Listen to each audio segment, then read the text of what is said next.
Hello everyone, welcome to my eco classes. I am Divyanshu Sharma. आज की video में अपन कवर करेंगे uses and limitations of index number. इससे पहले वाली वीडियोस में अपन इंडेक्स नंबर को पूरा कंप्लीट कर चुके हैं।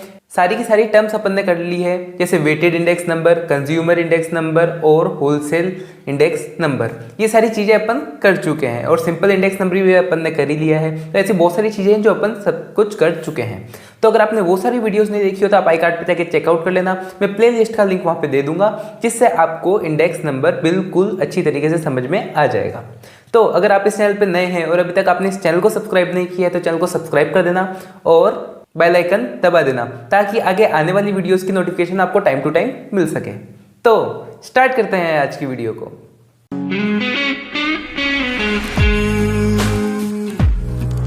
स्टार्ट करते हैं अपन यूजेस ऑफ इंडेक्स नंबर से, कि अपन को इंडेक्स नंबर कहाँ कहाँ काम आता है। तो अगर आप शुरू से मेरे साथ पढ़ते हुए आए हैं, मतलब जहाँ से अपन ने इंडेक्स नंबर स्टार्ट किया था वहाँ से आप इस चीज़ को पढ़ते हुए आ रहे हैं, इंडेक्स नंबर को समझते हुए आ रहे हैं, तो डेफिनेटली इतनी सी बात है कि आपको अभी तक ये यूजेस और लिमिटेशन करने की ज़रूरत नहीं पड़ेगी।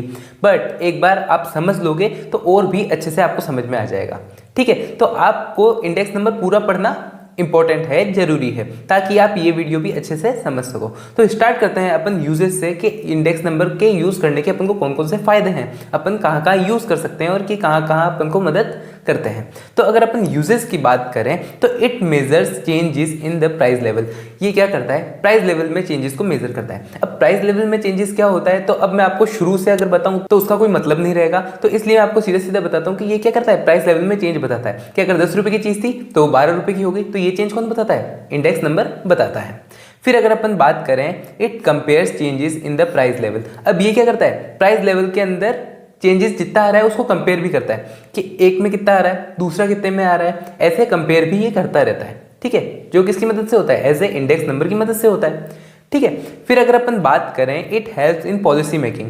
अब ये क्या करता है? पॉलिसी मेकिंग में भी मदद करता है। फॉर एग्जाम्पल, गवर्नमेंट देख रही है, सारी पॉलिसीज वगैरह कौन बनाती है? गवर्नमेंट बनाती है। अब पॉलिसी बनाने से पहले गवर्नमेंट को देखना है कि यार कैसे बनानी चाहिए अपन को पॉलिसी, किस हिसाब से बनानी चाहिए, कि मार्केट में मनी सप्लाई इंक्रीज करना चाहिए, डिक्रीज करना चाहिए। मनी सप्लाई आपको नहीं पता तो मनी सप्लाई छोड़ो, तो आप ये देखो कि अपन को मार्केट में पॉलिसी ऐसी बनानी चाहिए जिससे क्या हो, मार्केट में पैसा ज़्यादा हो, लोग क्या करें, बहुत सारी चीज़ें खरीदें। ऐसी बनानी चाहिए, या फिर ऐसी बनानी चाहिए कि लोग थोड़ा पैसा कम खर्चें, थोड़ा अपने पास ज़्यादा रखें। इस टाइप की पॉलिसीज़ होती है। बट अगर आप बड़ी क्लासेस में आओगे तब आपको ये पता चलेगा कि पॉलिसीज़ कैसे बनती है, कैसे नहीं बनती है। बट आप इतना देखो कि अगर गवर्नमेंट चाहती है कि लोग ज़्यादा खर्च करें, वैसी पॉलिसी बनानी है, या फिर गवर्नमेंट चाहती है कि लोग पैसा कम खर्च करें, वैसी पॉलिसी बनानी है, तो वो पॉलिसी किस पर डिपेंड करेगी? एज ए इस पर डिपेंड करेगी, मतलब इन्फ्लेशन पर डिपेंड करेगी। अब वो इन्फ्लेशन कैसे निकलेगा?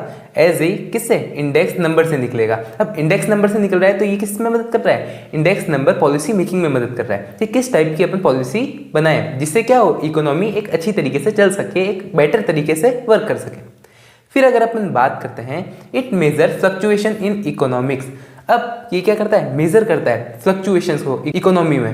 अब फ्लक्चुएशन क्या क्या हो सकती है? फ्लक्चुएशन ऐसे हो सकती है कि जैसे कोई भी क्या हुई, आपदा आई, जैसे कोविड आया। अब कोविड आने की वजह से क्या हुआ? फ्लक्चुएट हुई इकोनॉमी बहुत ज़्यादा। किस वजह से? कि इकोनॉमी बहुत ज़्यादा डाउन चली गई। अब ऐसा भी आ सकता है कि कोई चीज़ की वजह से महंगाई इतनी ज़्यादा बढ़ जाए, ऐसी भी चीज़ें आ सकती है, पॉसिबिलिटीज़ है। तो जब ये सारी चीज़ें आती है उसको मेज़र कौन करता है? उसको मेज़र इंडेक्स नंबर करता है। उससे अपन को क्या पता चल जाएगा कि फ्लक्चुएशन कितना हो रहा है, कितना नहीं होता है। तो मतलब ये क्या करता है? फ्लक्चुएशन को मेज़र करता है। फिर अगर अपन बात करें, it helps in studying trends. मतलब ये ट्रेंड को समझने में भी मदद करता है।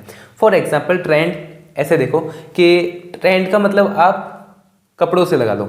ठीक है, कपड़ों में ट्रेंड बहुत बदलता रहता है ना।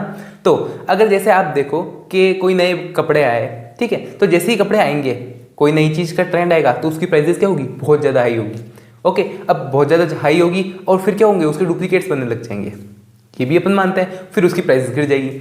तो इंडेक्स नंबर की वजह से अपन क्या कर सकते हैं? अपन ये जान सकते हैं कि कोई भी नई चीज़ आ रही है तो हाँ, इसका प्राइस भी बढ़ेगा, बढ़ने के बाद कांस्टेंट होगा, और बहुत सारी चीज़ें बनने के बाद ये वापस हो जाएगा, क्या कम हो जाएगा। तो मतलब अपन ये चीज़ जानते हैं, अपन ट्रेंड के बारे में पता लगा सकते हैं किसी मदद से, इंडेक्स नंबर की मदद से, कि मतलब कोई चीज़ आई तो वो क्या है? हाई प्राइस पे है।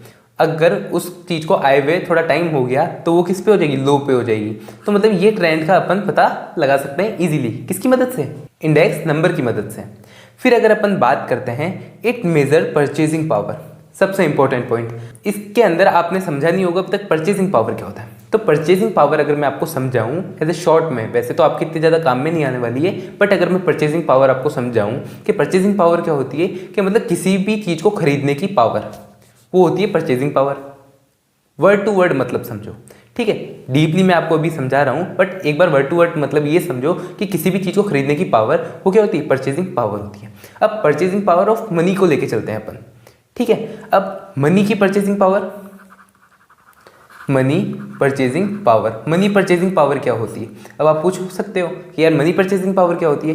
मनी परचेजिंग पावर क्या होती है कि जितनी कम मनी में अपन कोई चीज़ खरीद पा रहे हैं तो उससे क्या होगा, मनी की परचेजिंग पावर ज़्यादा होगी।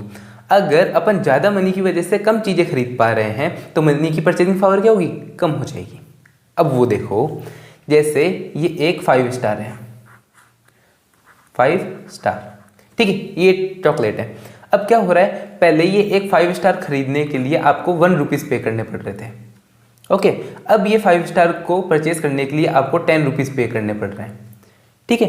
ये दो चीज़ें हैं, एक सिनेरियो ये है जहाँ पे 1 रुपये पे करना पड़ रहा है, और एक सिनेरियो ये है जहाँ पे आपको 10 रुपये पे करने पड़ रहे हैं। अब देखो यहाँ पे मनी की परचेजिंग पावर क्या है, ज़्यादा है, कि मतलब कम पैसे में आप ज़्यादा चीज़ खरीद सकते हो, ठीक है, ये समझो। अब 10 रुपये में भी अगर आप ये एक चीज़ खरीद रहे हो बाद में, तो यहाँ पे क्या मनी की परचेजिंग पावर डिक्रीज हो गई, मतलब मनी जितना पहले खरीद सकती थी उतना अब नहीं खरीद सकती है, ठीक है। तो इस वजह से क्या वो मनी की परचेजिंग पावर कम हो गई। अगर ये चीज़ अगर अपन इसके बाद में देखें कि पहले ये 10 रुपये में आ रही थी, अब ये 1 रुपये में आ रही है, तो मतलब 1 रुपये की वैल्यू इतनी बढ़ गई कि अपन मनी की परचेजिंग पावर बढ़ा दी। ये कॉन्सेप्ट सुनने में थोड़ा ट्रिपिकल लगेगा, आपको समझ में नहीं आएगा, बट इस वीडियो को थोड़ी सी पीछे करके वापस देख लेना, आपको ये समझ में आ जाएगा। और एक और बार मैं अगर आपको बताऊं तो अगर मनी से अपन ज़्यादा चीज़ें खरीद सकते हैं, मतलब एक 10 रुपये से अगर अपन 20 चीज़ें खरीद पा रहे हैं तो क्या है, मनी की परचेजिंग पावर ज़्यादा है। 20 चीज़ें मैं ऐसे मान के चल रहा हूँ, और अगर 10 रुपये से अपन 10 चीज़ें खरीद पा रहे हैं तो एज़ कम्पेयर टू इसके हिसाब से इसमें क्या है, मनी की परचेजिंग पावर कम है। समझे, दोनों को कंपेयर करके लेके चल रहा हूँ, तभी ये बात बोल रहा हूँ मैं कि अगर कहीं 10 रुपये में 10 चीज़ें खरीदी जा रही है और कहीं 10 रुपये में 50 चीज़ें खरीदी जा रही है, तो जहाँ पे 50 चीज़ें खरीदी जा रही है वहाँ पे क्या है, मनी की परचेजिंग पावर ज़्यादा है, और जहाँ पे 10 चीज़ें खरीदी जा रही है वहाँ पे मनी की परचेजिंग पावर कम है। समझे, और ये जो 50 चीज़ें और 10 चीज़ें हैं ना, वो सेम टू सेम है। अगर 1 रुपये की कोई चीज़ आ रही है तो वो 1 रुपये की है, अगर कोई 5 चीज़ें हैं तो वो है, मतलब सब टू सम बिल्कुल सिमिलर है। समझे, तो ये होता है परचेजिंग पावर। तो मतलब ये क्या कर सकता है, इंडेक्स नंबर मनी की परचेजिंग पावर मेजर कर सकता है। समझे, आगे चलें। तो आगे अपन बात कर रहे हैं लिमिटेशंस ऑफ इंडेक्स नंबर, कि इंडेक्स नंबर की क्या क्या लिमिटेशंस होती है, कहाँ कहाँ इंडेक्स नंबर काम नहीं कर पाता है। तो अगर अपन देखें तो प्रोवाइड रिलेटिव चेंजेस ओनली, ये क्या करता है, अपन को रिलेटिव चेंजेस बताता है कि मतलब चेंजेस आ रहा है। अब ये अपन को नहीं बताता कि वो रिलेटिव चेंजेस क्यों आ रहे हैं, ठीक है, कि किस वजह से आ रहे हैं, किस वजह से, मतलब ऐसा बहुत सारी चीज़ें हो सकती है। जैसे अगर प्राइजेस डिक्रीज हुई तो अपन ये कह सकते हैं कि हाँ यार प्राइजेस डिक्रीज हो रही है, बट क्यों हो रही है, कारण क्या है उसका, अपन को वो समझ में नहीं आता, ठीक है। तो ये क्या बताता है, ओनली रिलेटिव चेंजेस बताता है, ओनली रिलेटिव चेंजेस प्रोवाइड करता है। समझे, ये अपन को कॉज नहीं बताता वो किस वजह से हो रहा है, कि अगर प्राइस डिक्रीज हो रही है तो वो कोविड के कारण हुई, या फिर किस चीज़ के कारण हुई, या फिर अगर प्राइसेस राइज हो गई तो वो किस कारण हुई, ये अपन को नहीं बताता है। फिर लैक ऑफ परफेक्ट एक्यूरेसी, अब इसके अंदर परफेक्ट एक्यूरेसी आना बहुत मुश्किल है। अब ऐसा तो है नहीं कि अगर एक जगह प्राइस सेम है तो दूसरी जगह भी प्राइस सेम होगी, ऐसा जरूरी नहीं है। और या फिर जो अपन डाटा ले रहे हैं अपन को परफेक्ट ही मिलेगा, ये भी पॉसिबल नहीं है। तो इस वजह से क्या होती है, इसकी एक्यूरेसी थोड़ी सी कम हो जाती है। इस वजह से अपन इसको एज ए परफेक्ट एक्यूरेट नहीं मान सकते, लगभग अपन ये मान के चलते हैं, एज ए अपन इसको लगभग एज ए अंदाजे में मानते हैं कि अप्रॉक्स है। फिर अपन बात करते हैं इग्नोर क्वालिटेटिव चेंजेस। अब ये क्या करता है, क्वालिटेटिव चेंजेस को इग्नोर करता है। क्वालिटेटिव चेंजेस क्या होते हैं, क्वालिटेटिव चेंजेस यानी किसी भी प्रोडक्ट की क्वालिटी में चेंजेस। जैसे इससे पहले वाली वीडियो में मैंने आपको पिज़्ज़ा का एग्जांपल दिया था कि कोई है जो पिज़्ज़ा बनाता है, तो ये एक पहले बनाता था जो 70 रुपये में देता था, अब बना रहा है वो 170 रुपये में दे रहा है।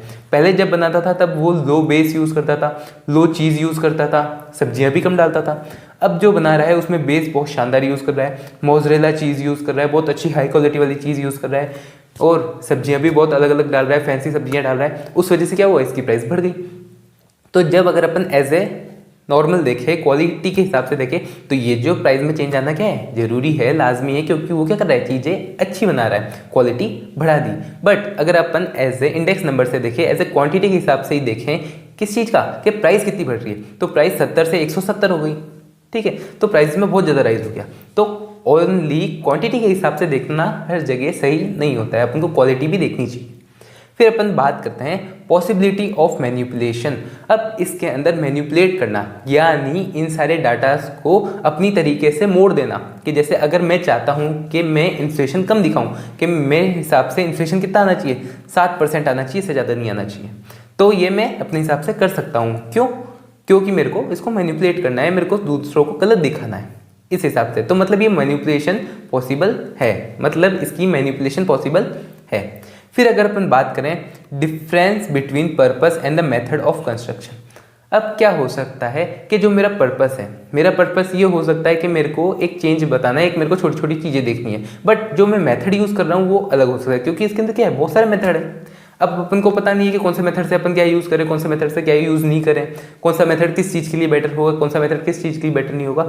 तो इस हिसाब से जो मेरा पर्पस है कि इसको मैं इस चीज़ के लिए निकाल रहा हूँ, मतलब इंडेक्स नंबर मेरे को इस चीज़ के लिए चाहिए, तो वो मेथड, वो पर्पस उस मेथड के बराबर नहीं हुआ, तो उस पर्पस को अपन उस मेथड से निकालना सही नहीं हुआ, तो ये सारी चीज़ों में दिक्कत आ सकती है, ठीक है। तो अपन ने क्या पढ़ा है, एक बार उसको रिकैप करें। तो रिकैप में अपन देखते हैं कि अपन ने यूजेस देखे किसके, इंडेक्स नंबर के। सबसे पहला क्या है, ये अपन को प्राइस लेवल में चेंजेस बताता है, फिर ये बताता है, कंपेयर भी करता है वो चेंजेस जो भी है, फिर ये पॉलिसी मेकिंग में हेल्प करता है, फिर ये फ्लक्चुएशंस मेजर करता है, इकोनॉमी में कितना फ्लक्चुएशन हो रहा है, फिर ये ट्रेंड को बताने में हेल्प करता है कि पहले क्या आ रहा था, अगर कोई चीज़ नहीं आई है तो उसकी प्राइस बढ़ेगी, फिर धीरे धीरे उसकी प्राइस कम हो जाएगी, तो ये ट्रेंड बताने में मदद करता है। फिर ये परचेजिंग पावर बताने में मदद करता है कि परचेजिंग पावर को भी मेजर करने में मदद करता है, ठीक है।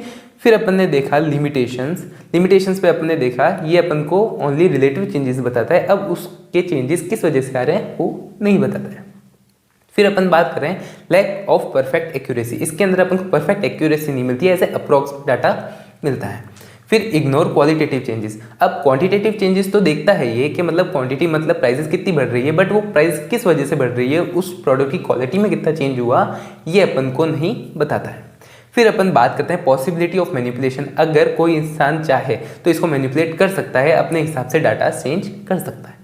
फिर पर्पस अलग हो सकता है मेरा, और निकालने का मेथड जो है वो दोनों अलग हो सकते हैं, क्योंकि इसके अंदर वैसे भी बहुत सारे मेथड है। अब अपन को कौन सी चीज़ निकालनी है, किस मेथड से निकलेगी, वो जरूरी नहीं है कि अपन को पता हो। आपको क्वेश्चन आएगा तब आपको दिया हुआ होगा कि आपको इस मेथड से निकालना है, बट एज ए नॉर्मल इंसान अगर आपको कोई डाटा निकालना हो घर पे बैठे बैठे कि यार मेरे को ये चीज़ मेजर करनी है, किससे निकालूं, तो वो प्रॉपर आपको पता नहीं चल पाएगा कि किससे निकालना बेटर है। ओके, तो ये सारी चीज़ें अपन ने देखी। तो आज की वीडियो लास्ट थी जिसके अंदर अपन ने इंडेक्स नंबर पूरा कंप्लीट कर चुके हैं, और एक तरह से अपनी स्टैटिक्स का कोर्स भी पूरा हो चुका है जो कि 11th क्लास का है। अगर आपको और कोई टॉपिक समझने हो, कोई इंपॉर्टेंट हो जो मेरे से छूट गया हो, तो आप एक बार मेरे को कमेंट बॉक्स में बता देना, जो भी अगर आप चाहोगे उस पर मैं वीडियो बना दूंगा। तो होप आपको ये वीडियो समझ में आई होगी, अच्छी लगी होगी। अगर आपको ये वीडियो समझ में आई हो, अच्छी लगी हो, तो वीडियो को लाइक कर देना, चैनल को सब्सक्राइब कर देना। कोई भी डाउट हो, क्वेश्चन हो तो आप कमेंट बॉक्स में इजीली पूछ सकते हैं। अपन मिलेंगे नेक्स्ट वीडियो में। Thanks for watching.